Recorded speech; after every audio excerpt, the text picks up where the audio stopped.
네, 어제는 미국의 경기 회복에 대해서 진단을 하면서 대응 전략을 세워봤습니다. 하지만 오늘은 중국에 대해서 얘기를 좀 해봐야겠는데요.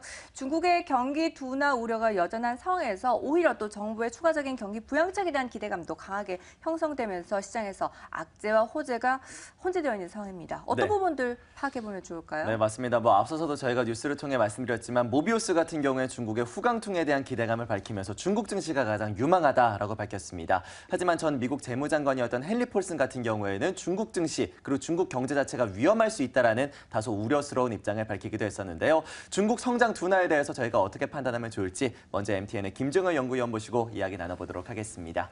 위원님. 네, 중국의 성장 둔화는 피해갈 수 없는 그림이다라고 볼 수 있습니다.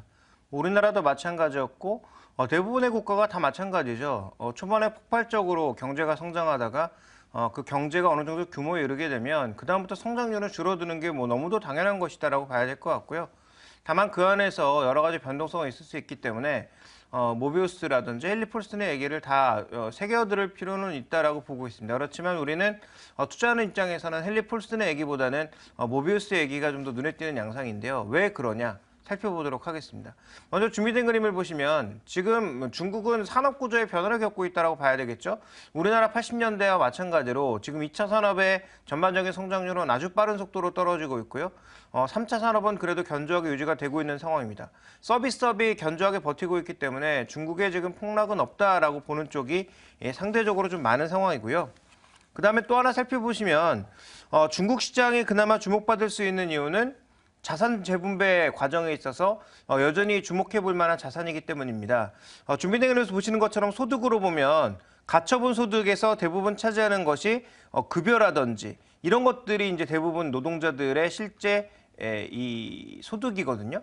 근데 자산 소득, 우리가 흔히 얘기하는 부동산 관련 자산 소득이라든지 아니면 이 주식과 같은 데는 그런 자산 소득이 지금 중국도 거의 없는 상황입니다. 그런데 지금 부동산은 다 아시겠지만 대부분 부자들이 모두 독식하고 있는 국면이기 때문에 중국에서 부의 재분배를 하기 위해서는 부동산 과열은 되도록이면 억제를 하고 대신 헨리 폴슨이 얘기했던 것처럼 폭락은 막아야 되고요.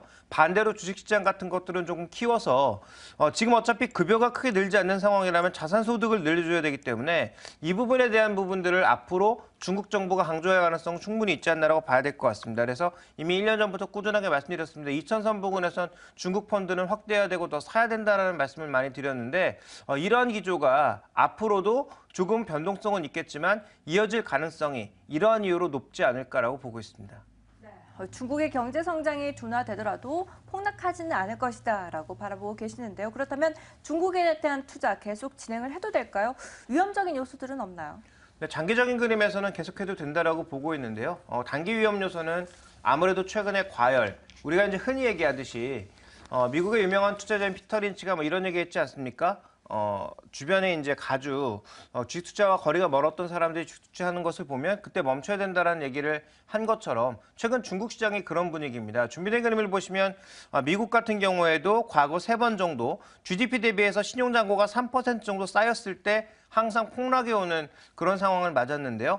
지금 중국이 비슷하다라는 거죠. 양 증시를 합쳤더니 GDP 대비해서 거의 2.7%가량에 육박하는 신용잔고가 쌓이고 있다는 건 결국은 단기 과열 신호는 충분히 발휘되고 있고 이것을 막기 위해서 중국 정부가 속도 조절을 하기 위한 정책들을 계속 내고 있죠. 그래서 아마 중국 증시는 단기적으로 보면 쉬어가거나 하반기에 상승 속도가 둔화될 가능성은 충분히 열려있다고 봐야 될 것 같습니다.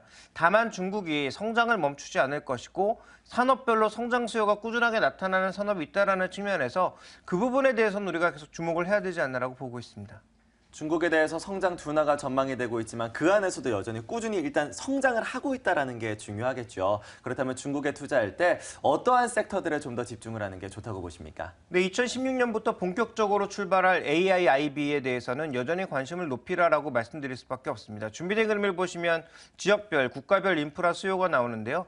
아시아는 지금 중국이 가장 많긴 하지만 중국을 제외하고서라도 인도라든지 동남아시아, 미얀마 지역을 포함해서 굉장히 많은 지역의 인프라 수요가 추가적으로 증가하고 있다는 거죠. 그것도 산업별로 살펴보게 되면 에너지나 교통과 관련된 인프라에 대한 투자 수요가 여전히 높다라는 것입니다. 그래서 이런 부분들에 대한 수요가 앞으로 늘 것이기 때문에 이와 관련된 산업, 또 중국이 이와 관련돼서 투자은행을 바탕으로 새롭게 투자를 하게 된다면 여기에 끼어들 기업과 끼어들지 못하는 기업의 격차는 앞으로 크게 벌어질 것이다. 왜냐하면 이 사업 자체가 몇백조 달러의 그 규모라고 보고 있기 때문입니다. 몇백조 원이 아니라 몇백조 달러로 보고 있기 때문에 굉장히 중요할 수밖에 없고 여기서 우리나라가 5%만 따내는 그런 공사 수출을 보이더라도 우리나라 성장에 엄청나게 플러스 알파가 될 수 있는 요인이라는 거죠. 그래서 이 부분에 대해서는 앞으로도 관심을 계속 높여갈 수밖에 없고 어떤 기업이 과연 여기에 참여할 수 있느냐 이 부분에 대해서는 앞으로도 계속 얘기할 거고요. 또 하나 이제 우리가 주목해봐야 될 건 지금 중국이 가장 심각하게 생각하는 사회 문제 중에 하나가 바로 환경 문제, 그다음에 먹거리 문제입니다. 근데 이것은 중국뿐만 아니라 미국에서도 실제로 유기농 소비가 꾸준하게 늘고 있는 등 글로벌 시장에서 꾸준하게 성장을 하고 있다는 거죠. 그러니까 먹는 것에 대한 관심, 잘 먹는 것에 대한 관심, 질 높은 음식에 대한 관심과 함께 질 높게 사는 방법에 대한 관심이 최근 중국에서는 해외 도피로 나타나고 있거든요. 그러니까 이런 해외 도피를 막기 위한 그런 노력들이 환경산업 쪽으로 앞으로 이어질 가능성이 있다는 거죠. 그러니까 이런 쪽은 지금 당장 보면 우리가 뭐 화장품 같은 중국 소비에 열광하고 있지만 이런 중국 소비보다 더 길게 봤을 때는 오히려 더 가능성이 있다는 측면에서 이와 관련된 종목군들에 대한 발굴이 앞으로도 핵심 과제가 될 것 같습니다. 중국에서 삶의 질을 개선하고자 하는 노력이 이어지고 있습니다. 이와 같은 흐름들에 동조할 수 있는 종목들을 찾아보자라고 이제 중국 관련주들에 대한 이야기도 해주셨고요. 네. 자, 이어서 이제 대형 제약사들 이야기도 좀 해보도록 하겠습니다. 우리 증시에서도 그리고 미국 증시에서도 대형 제약사들 주가 흐름이 상당히 탄력적으로 나타나고 있는데 특히나 해외 증시에서는 대형 제약사들의 M&A 이슈들이 크게 불거지고 있습니다. 간밤에도 테바와 밀란의 합병 가능성에 대해서 이야기가 많이 나왔는데 이들의 효과에 대해서는 일단 어떻게 분석을 하십니까? 네, 아직 합병을 확정한 것도 아니고요. 안 될 가능성도 있습니다. 그런데 여기서 우리가 이제 시사점으로 봐야 되는 건 이미 꾸준하게 몇 번에 걸쳐서 이 시간에 걸쳐서 말씀드렸습니다만 해외 기업들이 왜 이렇게 대형 제약사들이 M&A를 시도하느냐 그 부분을 주목해 볼 필요가 있는 거죠. 그래서 오늘 피인수 대상 기업이었던 밀란 같은 경우 주가 흐름을 보시면 신고가가 나는 모습이었고요. 지금 확실하지 않음에도 불구하고 82달러라고 하는 그 가격대, 인수하고자 하는 그 가격대까지 빠르게 주가가 좀 근접하고 있는 모습인데요. 여기서 우리가 얻을 수 있는 시사점은 성장을 위해 합병을 하고 있다는 것인데요. 과거처럼 덩치만 늘리는 문어발식 확장이 아니라 자신들의 산업의 비용을 낮추거나 아니면 산업의 효율성을 높일 수 있는 M&A만 하고 있다는 것에 주목해 볼 필요가 있을 것 같습니다. 자, 이런 효과가 오바마 케어와 함께 계속적으로 헬스바이오 종목군들의 고평가에도 불구하고 주가를 끌고 가고 있는 이슈라는 점에서 국내 시장 내에서도 이렇게 해외 쪽으로 끼어들 수 있는 기업들의 고평가는 당분간은 조금 이어지지 않을까 이렇게 우리가 시사점을 찾아볼 수 있을 것 같습니다. 네, 글로벌 제약 기업들 양적 성장이 아니라 질적인 성장을 위해서 M&A를 시도하고 있다라고 평가를 내주셨는데요.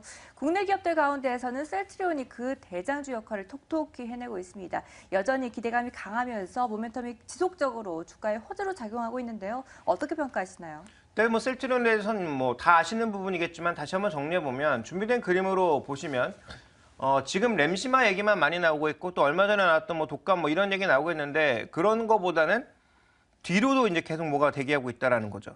램시마, 허주마를 비롯해서 뒤로도 계속 신약들이라기보다는 이제 바이오 항체 의약이라고 봐야 될 것 같은데 이런 바이오 항체 쪽에 추가적인 약들이 계속 대기하고 있고 실제로 2015년, 2016년, 2018년까지 계속 뭐 미국이라든지 유럽 쪽에 허가를 득하게 되면 이와 관련된 매출이 얼마나 나올지 그 기대 효과가 엄청나게 지금 커지고 있다는 것입니다. 그래서 지금 주가가 비싸게 거래가 되고 있다고 봐야 될 것 같고요.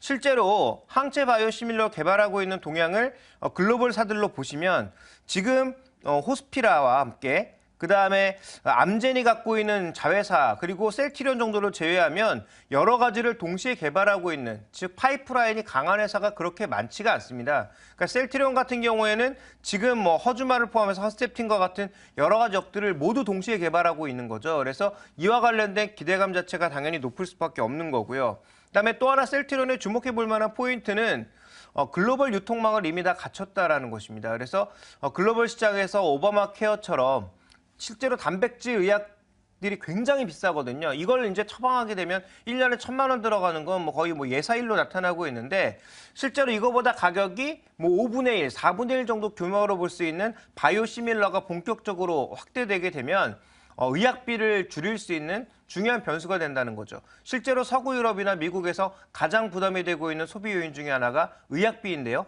이것을 줄일 수 있는 것이 바이오 시밀러고요. 또 실제로 2015년, 2016년부터 글로벌 바이오 단백질 신약 중에서 오리지널리티가 끝나는 그런 제약이 많다라는 거죠. 그러면 실제적으로 오리지널리티가 끝나니까 우리가 흔히 얘기하는 제네릭이 넓어질 수밖에 없는 거고요. 그 바이오 쪽의 제네릭은 바이오 시밀러이다 보니까 이 종목에 대한 관심이 끊이지 않고 계속적으로 이어지고 있다. 이렇게 좀 볼 수가 있습니다. 이렇게 강점이 강한 종목이지만 우리가 또 하나 이제 살펴봐야 될 것은 한국에서 나타나는 것처럼 레미케이드가 줄어들고 램시마가 늘어나는 효과가 과연 미국에서도 빠르게 이어질 수 있느냐. 존슨앤존스와 같은 원래 이 특허를 갖고 있는 기업들의 역공은 과연 어떻게 대응할 것이냐를 포함해서 굉장히 변수가 많습니다. 그러니까 이 투자 전략으로 간단하게 말씀드리면 이 종목에 대해서 신규 매수는 손절선을 확실하게 정하고 가야 될 것 같고요. 그다음 또 한 가지 우리가 좀 관심을 가져야 될 것은 관련된 뉴스에 대한 변동성을 충분히 고려하면서 가야 된다는 거죠. 다만 싼 가격에 사신 분들은 지금의 변동성은 감내해야 되는 변수라고 보고 있습니다. 그래서 낮은 가격에 사셨다면 현재 뭐 주가가 춤을 추던 말던 계속 장기적인 성장을 보고 꾸준하게 좀 끌고 가야 되는 그런 시기라고 보고 있고요. 반대로 신규 매수를 고려하고 계시다면 조정을 이용해서 사실 때 손절선과 뉴스에 따른 변동성을 충분히 고려하고 가시는 게 정신 건강에 이롭다 이렇게 말씀드리겠습니다. 네, 셀트리온이 뉴스에 따라서 주가가 너무나도 급변동을 하고 있습니다. 이 때문에 신규 매수를 하게 된다면 리스크를 충분히 감안한 투자가 필요하겠고요. 이미 보유하고 계신 분들이라면 지금의 변동성을 좀 감안해 보자라는 이야기로 정리할 수 있을 것 같습니다. 자, 이렇게 해서 종목들에 대한 이슈들까지 모두 다 정리해봤고요. 이어서 이제 전반적인 시장에 대한 전략들 세워볼까요? 네, 오늘 시장 시작하기 전에 미리 또 알찬 전략을 세워보도록 하겠습니다. 오늘 장선 전략 함께 하시죠.